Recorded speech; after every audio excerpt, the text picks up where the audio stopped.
My name is Dr. Trudy Ufondu of Snowspirations Global Health Solutions and Ask the Gynecologist. Today we're going to talk about a condition that is very important. We're going to talk about hepatitis infection. Hepatitis infection is a disease that affects the liver. So in a layman's language, it's simply an infection, an inflammation of the liver cells. Hepatitis can be hepatitis A or B or C. The A type, it's contracted through what we call fecal-oral. So if you have contact with fecal material, that's with stool, and for some reasons, it happens to have access to your mouth, that's the route you can pick hepatitis A. Hepatitis B, on the other hand, it's bloodborne.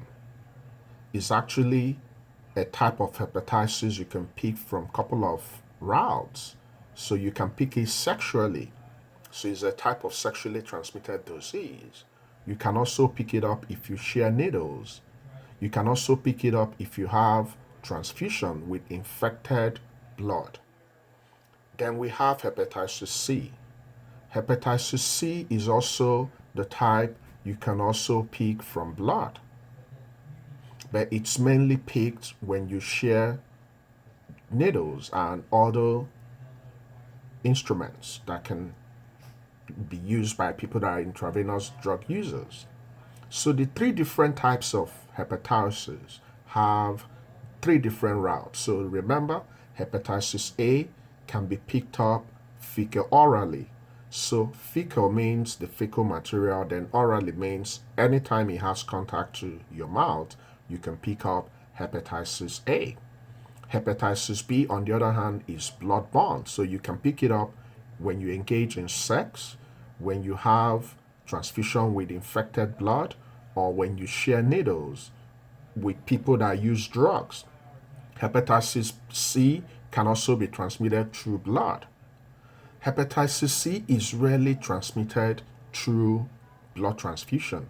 The major route for transmitting hepatitis C is through exchange of needles and other instruments that drug users use. Now, hepatitis can be either acute or chronic. Hepatitis becomes acute when you pick it up newly, but if it stays in your body for 6 months, it becomes chronic. Hepatitis, in most situations, it's not completely cured. If you have the chronic type, depending on your presentation, you might be on drugs you will need for a long time, for a lot of months, which might have side effects.